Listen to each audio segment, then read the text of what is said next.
Imagine paying $50 million dollars to build a paradise, and then watching it slowly die in silence. No guests, no laughter by the pool, no clinking champagne glasses at sunset. Just empty corridors, perfectly made beds that nobody sleeps in, and the eerie sound of waves crashing against a shore that nobody visits anymore. This is happening right now, in Dubai, and the people behind it don't want you to know. Dubai was supposed to be the future. The city that proved anything was possible. Skyscrapers built on sand, islands engineered from the sea, luxury so extreme it had to be seen to be believed. For years, the world came running. Billionaires, celebrities, influencers chasing gold leaf breakfasts and underwater hotel suites. Dubai sold a fantasy, and the entire planet bought it. But something changed. Walk through certain corners of this city today, the gleaming corridors of resorts that once had 12-month waitlists, and you'll feel it immediately. A quiet that doesn't belong there. Staff outnumbering guests 3 to 1. Restaurants that seat 200, serving dinner to 11 people. Pools so empty, you can hear the filtration system humming like a heartbeat in a room where no one is breathing. Dubai's luxury resort empire is in trouble. And the story of how it got here is far darker, far more complicated, and far more shocking than anything the tourism boards will ever tell you. For a long time, Dubai's hospitality industry was untouchable. Occupancy rates soared above 80%. New resorts announced themselves with fireworks and record-breaking price tags. The most expensive hotel suite in the world wasn't in Paris or New York. It was here, hovering above the Arabian Gulf. Then, the cracks appeared. Industry insiders, those who watch room booking data for a living, started noticing something troubling beginning in late 2023. Certain ultra-luxury properties, the kind charging upwards of $5,000 per night, were quietly slashing their rates. Not by 10%. Not by 20%. Some were offering 50% discounts through back-channel travel agencies, desperate to fill rooms while keeping the illusion of exclusivity alive. One hospitality analyst, speaking off the record, described it this way: "They're hemorrhaging quietly. The lights stay on, the fountains keep running. But the math behind the curtain is terrifying." And here's the part that should make every investor nervous. These properties were never built to operate at half capacity.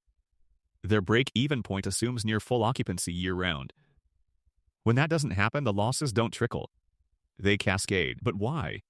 Why would Dubai, the city that seemingly defied every law of economic gravity, suddenly find itself staring at empty rooms? The answer starts somewhere most people wouldn't think to look. Price of vacation in Dubai today. Go ahead, pull it up right now.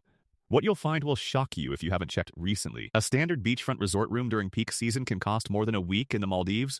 A suite in Monaco and a flight on a private charter combined, the city that once positioned itself as aspirational luxury, expensive, yes, but worth it, has drifted into a category most tourists simply cannot justify. The pandemic changed everything. When travel shut down globally, Dubai reopened faster than almost anywhere else. Wealthy travelers flooded in. Demand exploded. And hotels did what any business does when demand explodes: they raised prices. Then, raised them again. What they miscalculated was human psychology. Luxury is not simply about expense. It's about the feeling of value, the conviction that what you're receiving is extraordinary relative to what you're paying.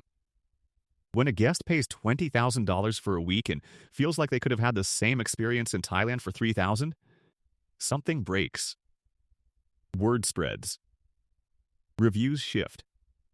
And the traveler who came 3 years in a row simply stops coming. Social media accelerated this reckoning in ways that would have been impossible a decade ago. One viral post from a disappointed influencer detailing overpriced cocktails, indifferent service, and rooms that didn't match their 5-figure price tag can reach 30 million people overnight. Dubai's luxury sector is learning.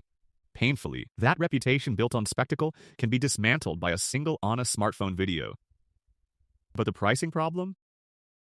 That's only the surface. What's happening underneath, the real reason certain resorts are approaching ghost town status, involves something far more calculated, far more hidden, and far more disturbing. Stay with me. Here is something Dubai's tourism marketing will never mention.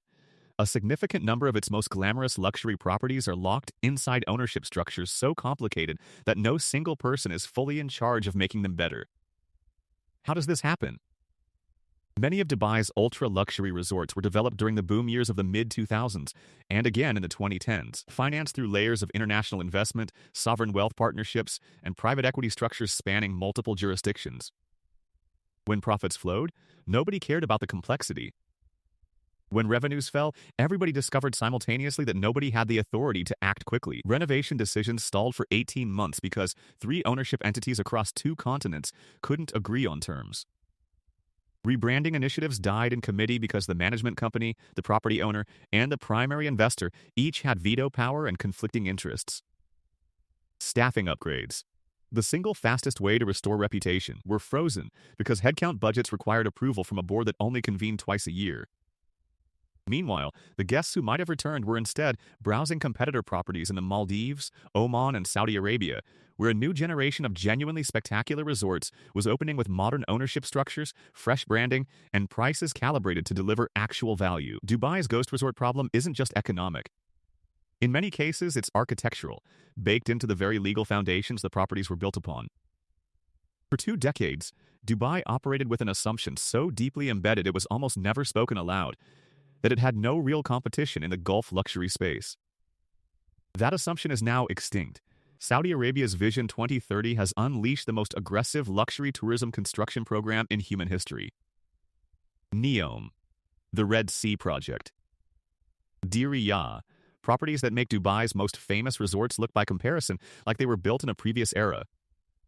Because many of them were. Oman quietly refined its offering for the discerning traveler who wants genuine cultural immersion alongside 5-star comfort, and did it at prices that make Dubai feel extravagant without justification. And then there is the wider global shift in luxury travel philosophy. The ultra-wealthy, the guests Dubai's top resorts were architected to serve, increasingly don't want to be seen in places everyone goes. Exclusivity, real exclusivity, has migrated to remote private islands, to restored palaces in Rajasthan, to eco-retreats in Patagonia. The bragging rights of a Dubai resort photo have simply expired in certain social circles. When the aspirational travelers moved on and the ultra-wealthy followed different instincts entirely, what remained was a category of guest Dubai's mega-resorts were never designed to attract and aren't particularly good at serving. Here is the twist nobody is discussing publicly. Some of these resorts were never really meant to be profitable from hospitality revenue alone. In the construction boom years, certain luxury resort developments in Dubai functioned primarily as real estate vehicles. The hotel brand provided glamour and credibility. The credibility drove property valuations. The valuations enabled developers to sell adjacent residences, branded apartments, penthouses, fractional ownership schemes at enormous premiums. Once the residential units sold, the urgency of making the hospitality operation genuinely world-class quietly evaporated. The resort became, in essence, an amenity for property owners rather than a destination for the world. This is why you can walk into certain Dubai resorts today that look spectacular in photographs, the lobbies are breathtaking, the pools are architectural masterpieces, and yet feel almost immediately that something essential is missing. Because it was never really installed in the first place. The soul of a great hotel, obsessive operational excellence, a genuine culture of service, a reason for guests to return, was never the primary investment. What you're experiencing in those empty corridors isn't failure. It's the completion of a business plan most guests were never supposed to understand. Dubai is not dying. Let's be completely clear about that. The city's most operationally excellent resorts, the ones built on genuine hospitality philosophy, not real estate math, are doing fine. Some are thriving. But an uncomfortable reckoning is underway in the tiers below. Properties that coasted on Dubai's overall mystique, that raised prices beyond what their experience could justify, that were structurally incapable of adapting quickly, these are the ones going quiet. The perfectly pressed pool towels, stacked by staff who outnumber guests. The concierge desk staffed by 3 people waiting for a question that never comes. The breakfast buffet, elaborate and flawless, laid out each morning for an audience of shadows.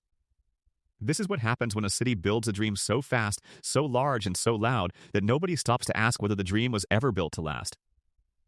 Dubai sold the world a vision of limitless luxury. And for a while, the world believed every word of it. But visions require maintenance. They require honesty. They require someone willing to look at an empty pool at 2 in the afternoon and ask not how to fill it with water, but how to fill it with people who genuinely want to be there. The question is whether Dubai's resort industry will confront that truth before more of its palaces quietly become monuments to their own excess. And here's what I want to leave you with. When a city builds its identity on the performance of wealth, what happens when the audience finally stops applauding? Think about that. If this documentary pulled back a curtain you didn't know existed, subscribe to Dubai Secrets. Because what we've shown you today is only the beginning. The stories hiding beneath this city's golden surface go deeper than you can imagine. We'll see you in the next one.